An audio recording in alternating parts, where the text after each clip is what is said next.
अशासकीय सहायता प्राप्त माध्यमिक विद्यालयों के प्रबंधकों की तरफ से कल 13 अक्टूबर को एक लखनऊ में धरना प्रदर्शन का आयोजन किया गया, जिसमें कई सारी मांगें थी और उन मांगों से संबंधित जो ज्ञापन है वो यहाँ पर आप लोग स्क्रीन पर देख सकते हैं।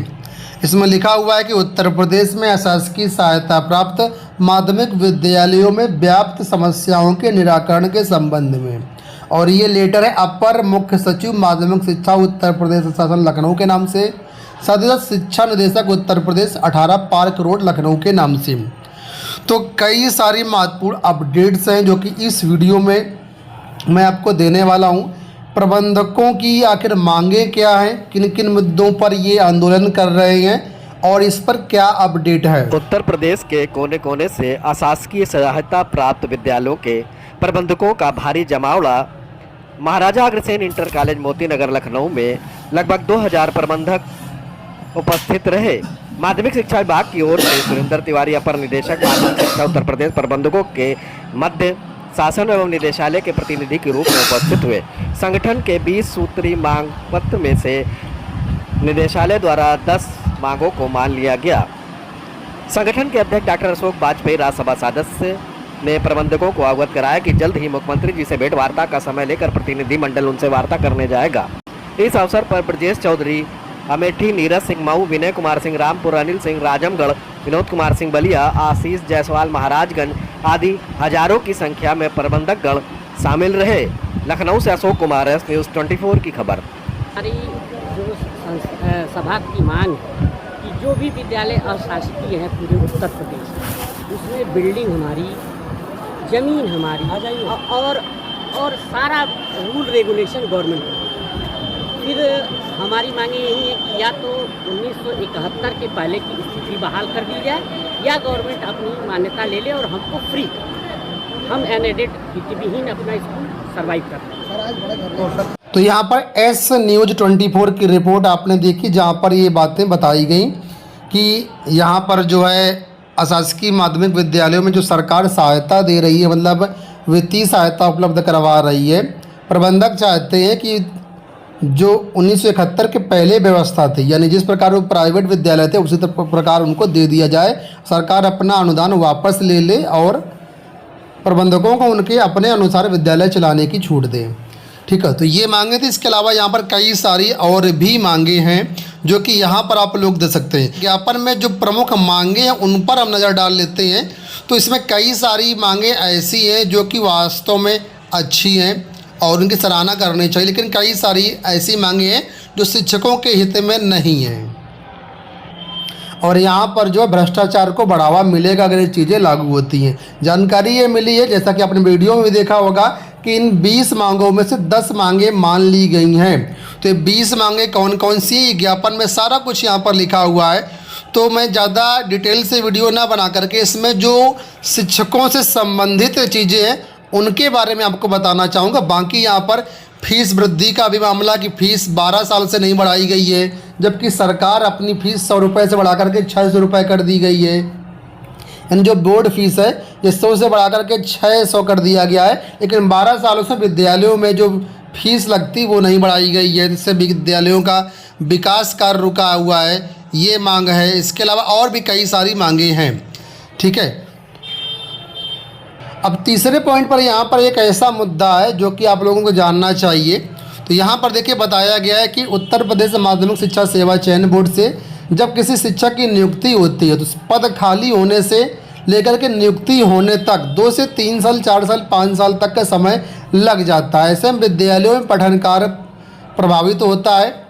तो ऐसे में यहाँ पर कहा गया है कि जो संविदा टीचर की नियुक्ति होती है उसको करने का प्रबंधकों को अधिकार दिया जाए। देखो यहाँ पर लिखा हुआ है कि 11 महीने का जो नियुक्ति होती है संविदा टीचर की, उसमें इनको अधिकार दिया जाए। और यहाँ पर उन्होंने ये भी मांग करी कि रिटायर्ड टीचर की अपेक्षा जो बेरोजगार योग्यताधारी नौजवान नवयुवक हैं उनको 11 महीने के लिए नियुक्ति का अधिकार प्रबंध तंत्र को दिया जाए। उन्होंने एक मांग ये करी है। अब आप ज़रा बताओ कि ये मांग इनकी सही है या गलत है। ठीक है, सोचिएगा कि रिटायर्ड टीचर की जगह ये मांग कर रहे हैं कि जो है बेरोजगार युवकों की भर्ती की जाए और इसका अधिकार प्रबंधक को दिया जाए।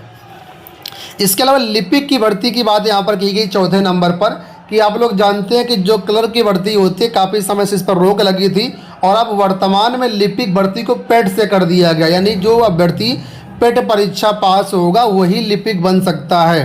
तो यहाँ पर कहा गया है कि इस लिपिक भर्ती प्रक्रिया से पेट खत्म किया जाए। यहाँ पर देखो लिखा पेट को समाप्त किया जाए, ठीक है। टाइपिंग के आधार पर लिपिक पद की नियुक्ति की जाए, CCC, और टाइपिंग के आधार पर नियुक्ति की जाए और इसमें जो है प्रक्रिया को आसान बनाया जाए, ठीक है। तो आप लोग इस पॉइंट को लेकर के भी चीज़ें बताइएगा कि क्या ये सही है। इसके अलावा यहाँ 5वां पॉइंट है आउटसोर्सिंग भर्तियों को लेकर के। आप लोग जानते हैं चपरासी की भर्तियाँ उस समय नहीं हो रही हैं और जो भी भर्तियाँ होंगी आउटसोर्सिंग से होंगी।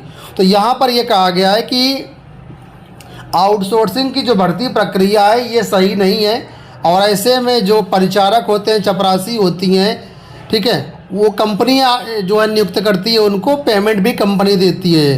तो यहाँ पर कहा गया है इस व्यवस्था को समाप्त किया जाए।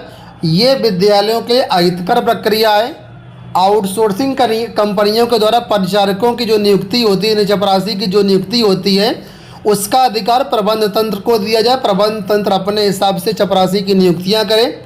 इसमें कामकाज भी अच्छे से प्रभावित होगा और सरकार कोई भार भी नहीं पड़ेगा। जो सरकार पेमेंट देती है आउटसोर्सिंग कंपनी को, वही पेमेंट लिपिक को दे दे तो कोई दिक्कत नहीं है। ऐसी बात यहाँ पर मांग की गई है। यानी चतुर्थ श्रेणी की भर्ती मैनेजर के हाथ में देने की बात की गई है। तो यहाँ पर भ्रष्टाचार होता तभी सरकार ने इस प्रक्रिया को बंद किया था और फिर वही चीज़ यहाँ पर मांगी जा रही है। एक बड़ा महत्वपूर्ण पॉइंट यहाँ पर प्रधानाचार्यों की भर्ती जो उसको लेकर के है, तदर्थ प्रधानाचार्य को लेकर के। आप लोग जानते हैं जब किसी इंटर कॉलेज में या हाई स्कूल कॉलेज में चयन बोर्ड से जो चयनित प्रधानाचार्य है वो रिटायर हो जाता है, तो वहाँ पर जो वरिष्ठ अध्यापक होता है उसी को प्रभारी प्रधानाध्यापक बनाया जाता है और उसको अभी तक वेतन मिलता था। तो यहाँ पर कहा गया ये गलत प्रक्रिया है। वरिष्ठ अध्यापक को प्रधानाचार्य न बनाया जाए बल्कि ये स्वतंत्रता दी जाए कि जो टॉप 3 वरिष्ठ हैं यानी टॉप 3 सीनियर हैं उसमें से जो योग्य हो उसको मतलब जो है प्रधानाचार्य बनाया जाए। ऐसा अधिकार प्रबंध तंत्र को दिया जाए। तो जाहिर सी बात अगर ये चीज़ लागू हुई तो फिर से एक बार पार्शियलिटी होगी, क्योंकि अब प्रबंधक के पास ऑप्शन होगा 3 में से कोई एक चुनने का। तो जिससे प्रबंधक की साठगांठ होगी उसी को प्रबंधक प्रधानाचार्य बनाएगा और अपने अनुरूप काम करवाएगा। तो ये भी पॉइंट जहाँ तक मुझे लगता है कि सही नहीं है। बाकी आप लोग बताइएगा क्या ये मांग सही है इनकी। इसके अलावा यहाँ पर देखो फीस को लेकर के मांग है। अच्छा एक पॉइंट यहाँ पर भी है। यहाँ पर देखो इन्होंने ये 9वें पॉइंट में बताया है कि जब नकल का आरोप होता है बोर्ड परीक्षा में तो विद्यालय को 3 साल के लिए डिबार कर दिया जाता है। इसमें इनका कहना है कि प्रबंध तंत्र का कोई दोष नहीं होता है, ना तो भवन का कोई दोष होता है। तो ऐसे में जो है 3 जो आने वाले साल हैं जिसके लिए डिबार किया गया है विद्यालय, वहाँ पर छात्राओं का बड़ा नुकसान होता है। छात्राओं को दूसरे स्कूल जाना पड़ता है परीक्षा देने, उनका जो है दिक्कत होती है उनको। तो ऐसे में कहा गया है कि यहाँ पर ये व्यवस्था भी ख़त्म किया जाए। बल्कि क्या सुझाव दिया है वो आप देखिए। यहाँ पर इनका कहना है कि जिस भी विद्यालय में नकल हुई है उस विद्यालय के परीक्षा केंद्र के व्यवस्थापक को डिबार किया जाए। जो वरिष्ठ परीक्षक हैं उनको डिबार किया जाए 3 साल के लिए और उनको मूल्यांकन कार्ड से भी रोक दिया जाए और जो है इससे नकल रुक जाएगी। तो आपको लगता है कि इससे नकल रुक जाएगी? इसमें कुछ नहीं, शिक्षक से परेशान होंगे और नकल बिल्कुल नहीं रुकेगी। क्योंकि नकल कौन करवाता है? प्रधानाचार्य। शिक्षक कभी नहीं चाहता कि विद्यालय में नकल हो। ये खुद मैनेजर खुद ही नकल करवाते हैं पैसे के चक्कर में।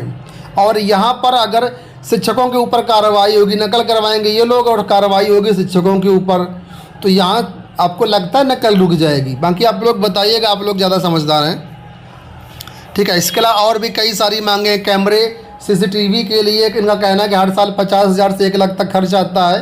तो इसमें जो है न्यूनतम 5 रुपये फीस अलग से जोड़ी जाए हर महीना। ट्रांसफ़र को लेकर के यहाँ पर देखो एक पॉइंट उन्होंने रखा है कि आयोग द्वारा जो चयनित अध्यापक कार्यभार ग्रहण कर लेता है तो कम से कम 5 साल उसको ट्रांसफ़र करने की अनुमति ना दी जाए। ऐसा पावर दिया जाए मैनेजर को कि 5 साल वो जो है ट्रांसफ़र करने के लिए पात्र ना हो, या फिर उन्होंने कहा है कि या फिर अगर कोई दूसरा अध्यापक उस विद्यालय में उपलब्ध है तो हो सकता है। तो ये 5 साल की अनिवार्यता की भी बात उन्होंने कही है। आपको बता दें वर्तमान में सरकार ने ऐसा नियम दिया कि आप प्रोबेशन पीरियड में भी ट्रांसफ़र करवा सकते हैं, कोई रिस्ट्रिक्शन नहीं है। लेकिन अगर ये चीज़ लागू हो जाएगी तो 5 साल की बाध्यता हो जाएगी। इसके अलावा जो माध्यमिक शिक्षक संघ हैं तो उनका कहना है कि बहुत सारे माध्यमिक शिक्षक संघ इस समय चल रहे हैं, इनके लगातार धरना प्रदर्शन जिले पर या डीआईओ ऑफिस पर, विद्यालय पर, जेडी ऑफिस पर, एडी ऑफिस पर, प्रदेश कार्यालय स्तर पर होते रहते हैं। इसमें शिक्षकों का जो है वो पठन पाठन छोड़ देते हैं और धरना प्रदर्शन में चले जाते हैं, तो इसमें बड़ी समस्या होती है, बच्चों को नुकसान होता है। तो ऐसे में कहा गया इन शिक्षक संगठनों के जो आंदोलन है उन पर रोक लगाई जाए। तो एक पॉइंट इन्होंने ये रखा है। इसके अलावा वेतन वितरण अधिनियम, यहाँ पर देखो ये पॉइंट, ये वेतन वितरण अधिनियम है, तो इसमें बोला गया सिंगल ऑपरेशन व धारा 6(3) समाप्त किया जाए। अब सिंगल ऑपरेशन क्या है, कई ऐसे कॉलेज हैं जहाँ पर प्रबंधक किस या तो वहाँ पर विवाद है कोई या कुछ और कारण है, तो वहाँ पर जो सीधा डीआईएस के माध्यम से पेमेंट हो जाता है, प्रबंधक की परमिशन की ज़रूरत नहीं पड़ती है, प्रबंधक के साइन की ज़रूरत नहीं पड़ती है, उसको बोलते हैं सिंगल ऑपरेशन। तो कह रहे हैं इस व्यवस्था को समाप्त किया जाए और धारा 6(3) भी समाप्त किया जाए। ठीक है। इसके अलावा यहाँ पर यह भी पॉइंट रखा है इन्होंने कि जब विद्यालयों द्वारा पहले ही ये निर्धारण हो चुका है कि किस विद्यालय में कितने टीचर रहेंगे, कितने लिपिक रहेंगे, तो बार बार जो पदों को कम करने वाला मामला, ये पदों को कम ना किया जाए, जितने पद पहले से स्वीकृत हैं उतने पद उनको रखा जाए। इसके अलावा अलंकार योजना और भी कई योजना से संबंधित यहाँ पर 20 पॉइंट देखो यहाँ पर दिए गए हैं, ये मांग यहाँ पर रखी गई, जिसमें जानकारी मिल रही है कि 10 जो पॉइंट है उनको मान लिया गया, बाकी पर अभी विचार चल रहा है। तो फिलहाल ये मांगे रही यहाँ पर। अब आप लोग बताओ क्या मांगे कितनी जायज़ है, कितना सही है, कितना गलत है, और आप क्या चाहते हैं अपने विचार कमेंट बॉक्स से बताइएगा।